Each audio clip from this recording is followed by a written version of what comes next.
ప్రభువైన యేసుక్రీస్తు నామములో మీ అందరికీ వందనాలు. ఈరోజు అనుదిన ఆత్మీయ ఆహారముగా మత్తయి సువార్త 10వ అధ్యాయం 41, 42 వచనాలను ధ్యానించుకుందాం. ప్రవక్త అని ప్రవక్తను చేర్చుకున్నవాడు ప్రవక్త ఫలమును పొందును. నీతిమంతుడని నీతిమంతుని చేర్చుకున్నవాడు నీతిమంతుని ఫలము పొందును. మరియు శిష్యుడని ఒకడు ఈ చిన్నవారిలో ఒకనికి గిన్నెడు చన్నీళ్లు మాత్రము త్రాగనిచ్చును, వాడు తన ఫలమును పోగొట్టుకొనడని నిశ్చయముగా మీతో చెప్పుచున్నాను. ఇక్కడ దేవుడు అంటున్నాడు, నీవు గనక ఆపదలో ఉన్నవారికి, అది పేదవారైనా లేకపోతే దైవజనుడైనా ప్రవక్త అయినా నీతిమంతుడైనా, నీవు వారికి సహాయం చేసినట్లయితే దాని యొక్క ఫలమును నీవు తప్పకుండా పొందుకుంటావు అని. మన జీవితాల్లో కూడా మరి దైవ సేవకులకి సహాయం చేయడంలో మనం ఏమాత్రం వెనుకంజ వేయం. ఆపదలో ఉన్నవారికి సహాయం చేయడానికి ఏమాత్రం వెనుకంజ వేయకూడదు. మరి ఇర్మియాని దారుణంగా ఒక బురద గోతిలో పడవేసినప్పుడు కూషీయుడైన ఎబెద్మెలెకు అనే వ్యక్తి మరి రాజైన సిద్కియా దగ్గరికి వెళ్ళి అతను ఆహారం లేక చనిపోతాడని చెప్పి రాజును కన్విన్స్ చేసి ఒక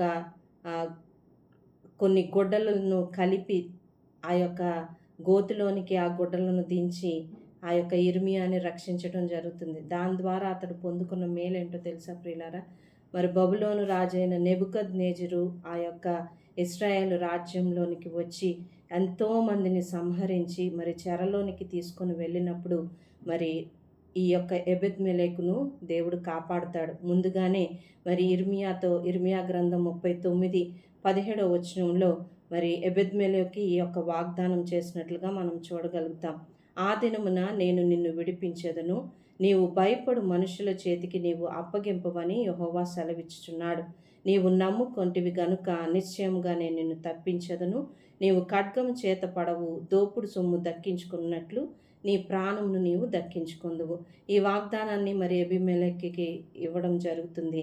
నిజంగానే బబులోను రాజైన నెబుకద్నెజరు వచ్చినప్పుడు మరి అందరిని ఎక్కువ మందిని సంహరించినప్పటికీ మరి ఈ యొక్క ఎబెద్మెలెకు యొక్క ప్రాణాన్ని దేవుడు రక్షిస్తాడు. మన జీవితాల్లో కూడా ఎవరికి సహాయం చేయాలన్నా వెనుకంజ వేయకుండా మనం ఎప్పుడైతే మనం హృదయపూర్వకంగా సహాయం చేస్తామో దేవుడు మనం ఆపదలో ఉన్నప్పుడు దేవుడు మనల్ని కనికరించే దేవుడు. అందుకే కీర్తనకారుడు 41వ కీర్తన 1వ వచనంలో ఉంటుంది, పేదలను కటాక్షించువాడు ధన్యుడు, ఆపత్కాలమందు యెహోవా వానిని తప్పించును. కాబట్టి ప్రియులారా, మనం ఎవరికైనా ఆపదలో ఉన్న వారికి సహాయం చేసి మన చేయూతను మనం ఇచ్చినట్లయితే, చేయవలసిన సహాయం మనం చేసినప్పుడు, మనము ఆపత్కాలంలో ఉన్నప్పుడు దేవుడు మనకి సహాయం అందించి మనల్ని దేవుడు దీవించేవాడు.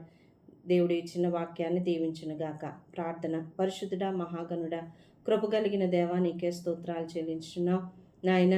మరి ప్రభా, నీ సేవకుడని కానీ ప్రవక్త అని కానీ నాయన నీతిమంతుడని కానీ ఎవరికైనా పేదలకు కానీ మేము కనికరించినప్పుడు మరి ప్రభా, మేము ఆపత్కాలంలో ఉంటే మాకు సహాయం చేసే దేవుడు అని మేము నమ్ముచున్నాం. ఎవరికైనా సహాయము మమ్మల్ని అడిగినప్పుడు ప్రభా, లేదంటే సహాయం చేయవలసిన స్థితి వచ్చినప్పుడు మేము వెనకంజ వేయకుండా మరి తప్పకుండా మేము సహాయం చేసి నీ దీవెనలు పొందుకొనగలిగే కృపను మాకు దయచేయమని వేడుకుంటూ నజరేయుడైన యేసు నామములో అడిగి వేడుకొంచున్నాం తండ్రి. ఆమెన్. తండ్రి యొక్క దేవుని ప్రేమ, యేసుక్రీస్తు యొక్క కృపా కనికరములు, పరిశుద్ధాత్మ యొక్క నిత్య సహవాసము మనందరికీ తోడై ఉండును గాక. ఆమెన్.